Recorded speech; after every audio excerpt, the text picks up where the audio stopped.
आजादी का अमृत महोत्सवजों लोब्बा लाखिना क'क्राझार गुदि फोरोंथाइ मिरुआ बायदि हाबाफारि लादों। क'क्राझार गुदि फोरोंथाइ मिरुनि बानजायनायाव गाहाय मन्त्रि नरेन्द्र मदिनि बिथोन बायदियै हर घर तिरंगा एबा न' हादरनि फिरफिला बिरहोनांगौनि थाखाय बिथोन होनाय लोगोसे बिफां गायनाय, जायगायावनो हारिमुआरि फिरफिलानि सावगारि आखिनाय बादायलायनाय आरो हानजायाव हारिमुआरि संमेथाइ रोजाबनाय बादायलायनाय हाबाफारि लानाय जायो। बे हाबाफारिखौनो हांख्रायनाय बायदियै बेखेवनानै होफैयो सानजा क'क्राझार बियाबनि एमएलए लरेन्स इस्लारिया। मख'जाथावदि हाबाफारियावनो क'क्राझार गुदि फोरोंथाइ मिरुनि गोरायुंजों लोगोसे गासै फोरोंगिरि आरो फरायसाफोराबो बाहागो लादोंमोन। हाबाफारिखौनो बानजायनानै क'क्राझार गुदि फोरोंथाइ मिरुनि गोरायुं सोमदोन ब्रह्मआ खौरांगिरिनि सिगाङाव मा फोरमायखो फै जों आबुङै मिथिना लानि। नोंथांमोननि बे चेनेलनि गेजेरजों दिनै दासिम सोलिबाय थानाय जि भारतबर्षनि 75थि उदांस्रि साननि बोसोरारि फालिनाय बे फालिनायजों लोब्बा लाखिनानै क'क्राझार बेसिक ट्रेनिं सेन्टारनि गोरायुं जानानै गासिबो भारतबर्षनि थागिबिफोर आरो लोगोसे जोंनि बिटिआरनि आसाम रायजोनि थागिबिफोरनिसिम गोजोननाय आरो गाहाम हामलायनायखौ बावहरग्रोबाय।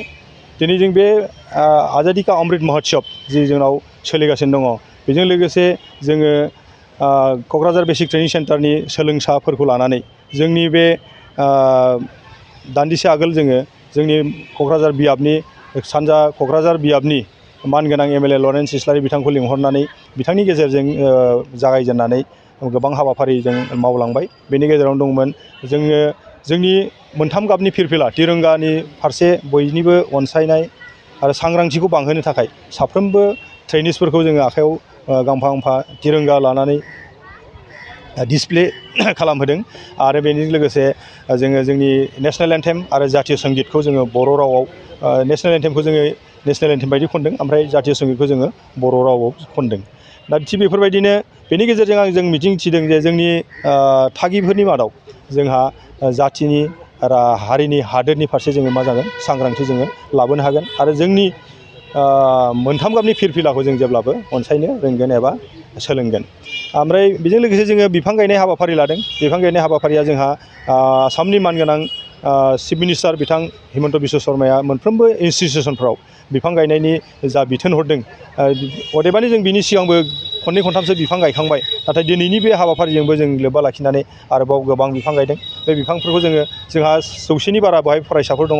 बे 100नि बाराफ्रा साफ्रोमबो फांफा फांफा बिफां जों बे केम्पासाव गायगोन।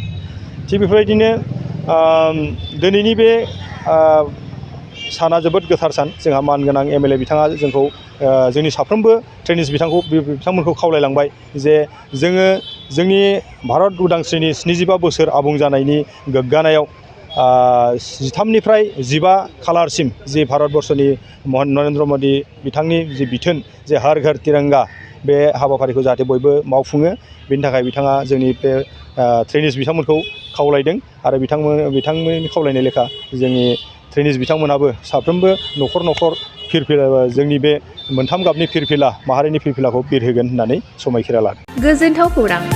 आसामाव थानाय बयनिख्रुइबो साबसिन सोलोंथाइ होग्रा मिरुफोरनि गेजेराव टेक बुस्टाराबो गंसे। क'क्राझार जिल्लानि सिङाव थानाय CST फिसारि मावख'नि साखाथियाव थानाय खारगावआव बे टेक बुस्टारा दङ। बेयाव बयनिख्रुइबो मोजांसिन सोलोंथाइ आरो नेम सोलिनाय गोग्गो थाखो खथानि सुबिदा दङ। सारा भारतनि गेजेराव सायख'जानाय बायदि सोलोंथाइजों सोमोन्दो थानाय फोरोंगिरिफोर दङ। टेक बुस्टाराव प्रफेशनेल जार्नालिस्ट आरो टेकनिकेल कर्सफोरखौ होनाय जायो। 24 घन्टा रैखाथिनि थाखाय मोजां सुबिदा आरो टेक बुस्टारा नोंथांमोनखौ सौहैहोगोन नोंथांनि थांखिसिम।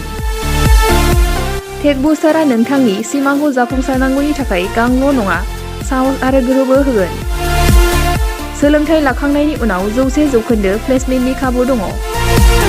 सोलोंनो गोसो गुदुं बिथांमोना 9395695095 जानबुं नाम्बाराव जगाजग खालामनो हागोन।